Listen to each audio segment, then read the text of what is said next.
What is up, guys? P691,000 here. Today we're going to be continuing on with our Haunted States series, and we're getting to North Carolina. Now, what's really cool is I've been to North Carolina, and I went through a ghost tour on North Carolina, and I actually picked up this magnet of the first story we're going to be talking about, which is the USS North Carolina. So, very cool. I've actually been on this ship, and I got to tell you, I just don't see how in the world our soldiers in World War II were able to stay in those battleships. Like, you talk about a cramped quarters. Yeah, definitely cramped in that ship for sure. But without further ado, let's get into it. The USS North Carolina. The USS North Carolina was the lead ship of the North Carolina-class battleships and the fourth warship in the U.S. Navy to be named for the state of North Carolina. She was the first newly constructed American battleship to enter service during World War II and took part in every major naval offensive in the Pacific theater of operations. Her 15 battle stars made her the most decorated American battleship of World War II. She was declared a National Historic Landmark in 1986 and is now a museum ship and memorial kept at the seaport of Wilmington, North Carolina. The USS North Carolina's primary role was protecting aircraft carriers, and she served in every major Pacific battle during the war and won a total of 15 battle stars. With a crew of 1,880 men, 9 16-inch guns, 25-inch guns, 16 1.1 machine guns, and 12 50 caliber machine guns, she was one of the most formidable weapons of any naval arsenal.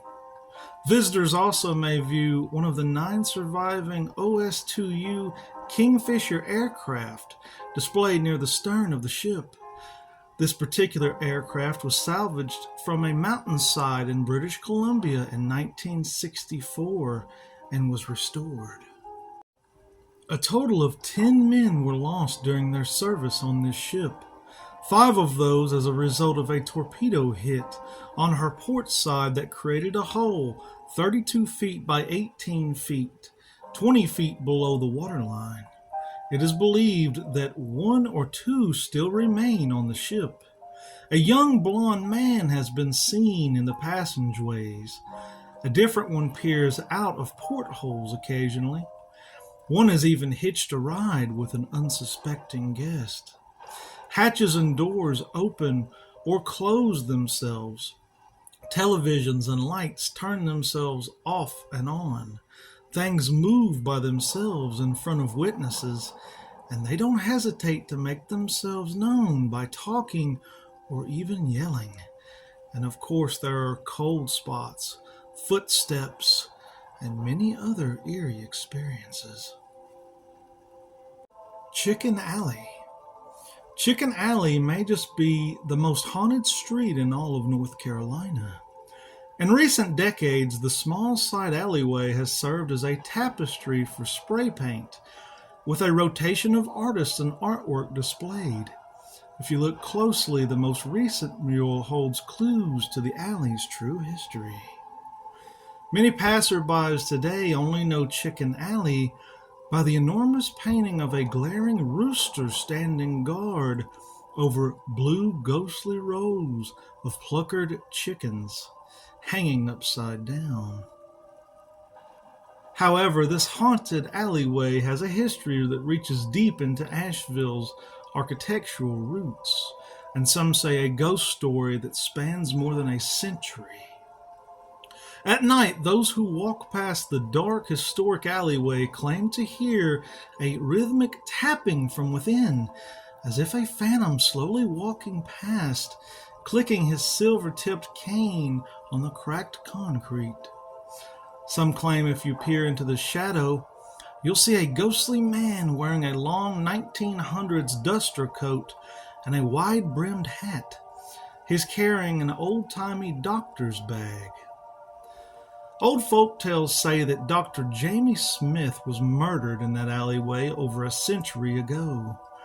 These tales tell of a time when this alleyway was in a seedy part of Asheville, full of bars and even brothels. Smith was on a regular call at a bar called Broadway Tavern, where he often got drunk. Many violent brawls were a common occurrence there. One night he stepped in to help a man who had been injured in a fight, and he was stabbed through the heart by the attacker. Although he was a physician and could help heal others, no one was around who could help Dr. Smith. He stumbled desperately out the door and collapsed into the alleyway, dying in the dirt in a pool of his own blood. Some believe his spirit remains there today, tied to the spot where he died. Others believe his ghost is simply still waiting for the next round of drinks that he never got to enjoy. The Devil's Tramping Ground. Devil's Tramping Ground, located 10 miles from Siler City in western Chatham County, is a foot-wide bare path forming a perfect circle 40 feet in diameter. Regional legend maintains that Satan himself frequents this area on his nightly walks, pacing the circle as he contemplates his evil deeds. Normal vegetation surrounds the circle, but only a wiry grass grows inside it, and no plant life of any kind can be found on the path itself. Locals have been unsuccessful in trying to transplant grass into the soil. Visitors have attempted to anchor sticks and other obstacles in the barren area, but morning always finds these obstacles cleared away. In addition to the devil-centered explanation, numerous other theories have arisen to account for this strange North Carolina landmark. Some people believe the spot was an ancient meeting place for local Native American tribes who made the Bear Circle with their ceremonial dances. Another explanation links the area to the legend of the lost colony of Roanoke Island. The story holds that the tramping ground was an area called Croatoan, named for a fallen tribal chief buried there after a battle, and the word Croatoan carved in the tree on Roanoke Island referred to this battle site. In both of these stories, the tribal gods purportedly preserve the barren circle as a memorial to their followers' loyalty. Scientific explanations for the characteristics of the Devil's Tramping Ground have been offered as well. Some say horses used in the operations of old mill houses may have created the spot with their constant circle treading. However, comparisons to the paths formed at similar mills do not support this theory. Possibly the most plausible explanation came from soil studies once conducted by the North Carolina Department of Agriculture. Samples of earth taken from the bare path provided to be sterile due to an extremely high salt content. However, many people still believe this is where the devil plays. New Hanover County Public Library. Located on Chestnut Street in Wilmington, the New Hanover County Public Library is not a place to go if you're just looking for books, but ghosts as well. Rumor has it that there is a ghost that frequents the library in the local history room. The ghost is believed to be a patron of the library that enjoyed researching the Civil War when he was alive. Reports say that in the local history room there's a strange researching noise, such as papers being shuffled around when no one is there. He has also been known to tap on people's shoulders when they are holding a book on the Civil War. However, when they turn around, no one is there. Additional reports surrounding this library include staff seeing books fly off the shelves, or files spread out across research tables when they had been put back in their place the night before. Two other ghosts that are believed to linger in the library include an elderly man who was killed in a nearby duel and a younger man who no one seems to recognize. The Foscue Plantation. The modest yet charming Foscue Plantation House was built in 1824 by Simon Foscue Jr. The property has remained in the Foscue family for 9 generations. This house was added to the National Registry of Historic Places in 1971 and remains open for guided tours throughout the year. Locals swear the house and the property is haunted by slaves who lived and worked on the property.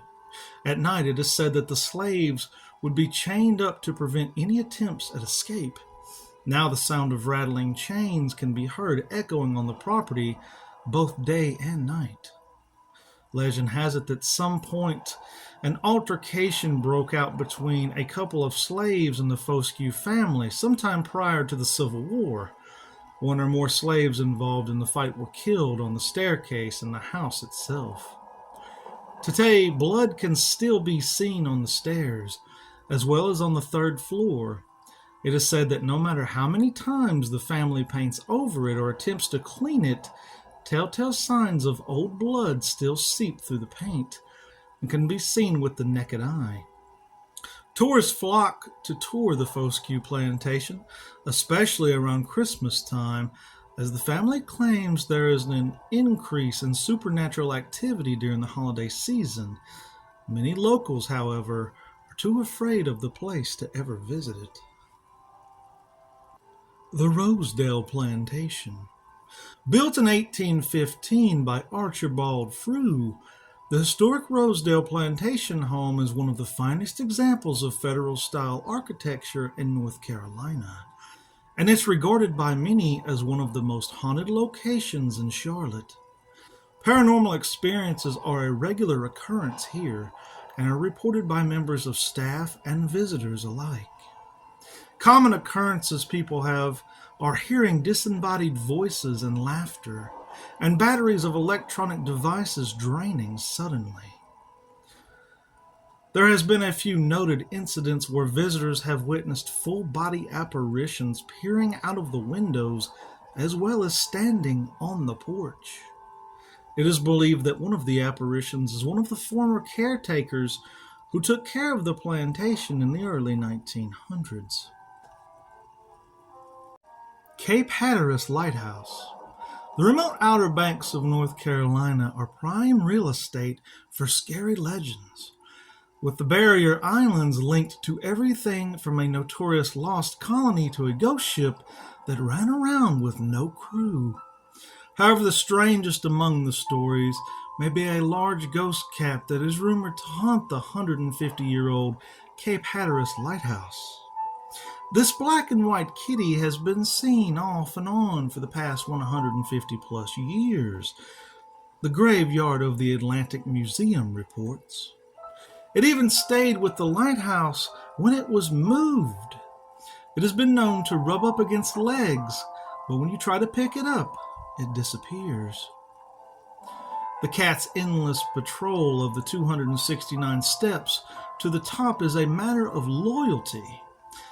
It belonged to a lighthouse keeper and stayed to protect the tower from something threatening that folklore has not clearly defined. The County Squire Restaurant Inn and Winery. Located in Royal Duplin County, North Carolina, the Country Squire Restaurant, Winery, and Inn throws old-world charm vibes in the best of ways.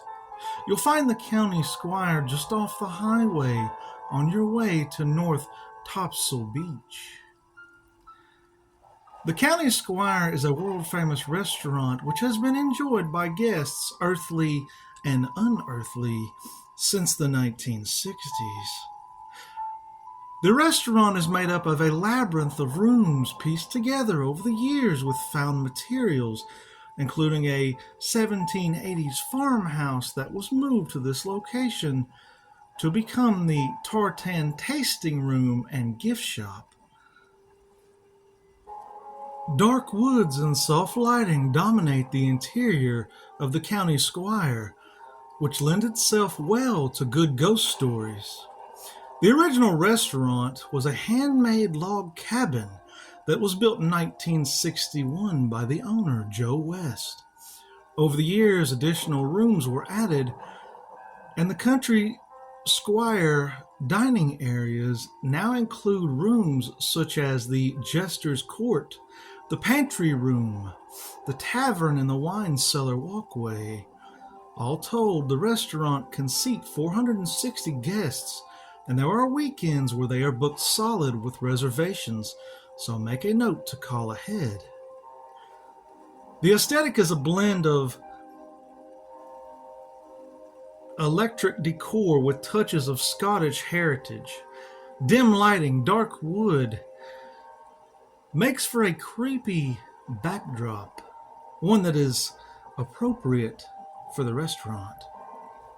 There are reports of a young girl who sits on the stairs of the wine tasting room, and an older man wearing his hat has been spotted in the tavern bar.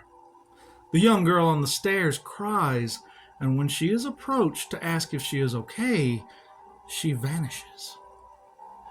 Darts have been seen leaving the dartboard and end up across the room. There is also a report of an older man who sits in the stairs outside and has been known to scream at people who attempt to enter the inn. Salem College.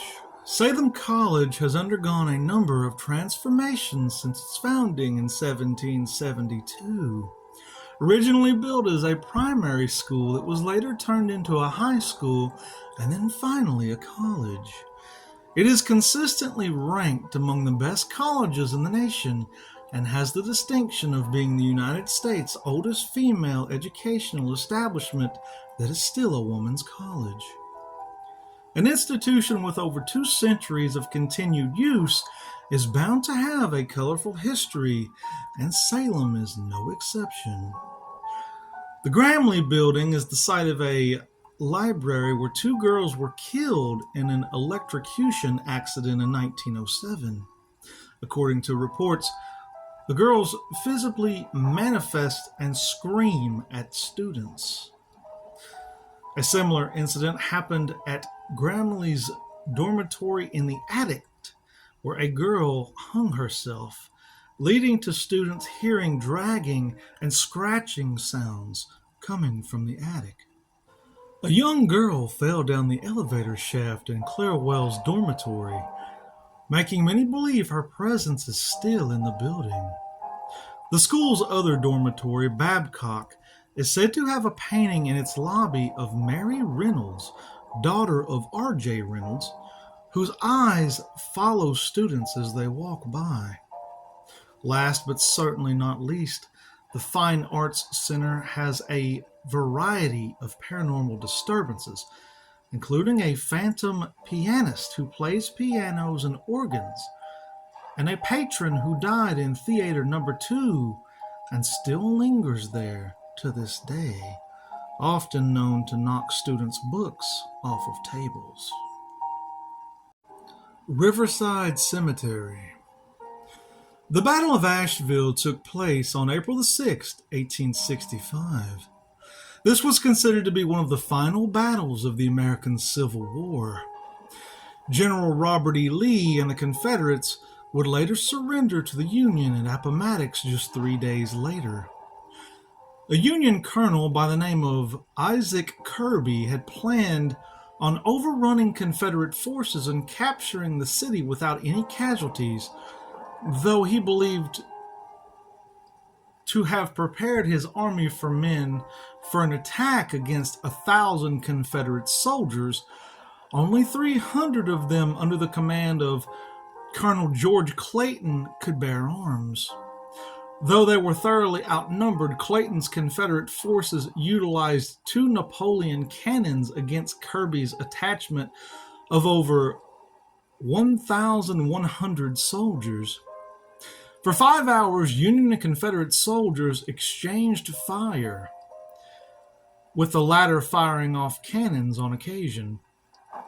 Despite the Union holding 4 times the amount of manpower compared to the Confederates in this battle, Kirby and his men were unable to capture Asheville for fear the Confederates were in the process of dispatching reinforcements, thus increasing the potential of a further bloody battle. While there were no significant losses in life, a few soldiers were killed on both sides as a result of the battle. Some 20 years after the Battle of Asheville, the need for a cemetery was growing. Thus, the land where the battle took place was available. It was established as a cemetery in 1885 and remains active to this day. As of today, more than 13,000 people are interred in the cemetery. This also includes well over 9,000 monuments and mausoleums. If you appreciate great artwork, then this cemetery might be a good place for you to check out. Though it is a cemetery, it does come with stories of various hauntings that have taken place. Many of the cemetery's visitors have heard multiple gunshots and even some cannon fire. Some have seen the spirits of one or even multiple Confederate soldiers marching in formation and disappearing off in the distance. Others who have visited the cemetery said that they have also heard children laughing and playing. This is said to occur in the mornings when the weather tends to be foggy. Rumor has it that many of the spirits belong to children who died by the way of illness or accident.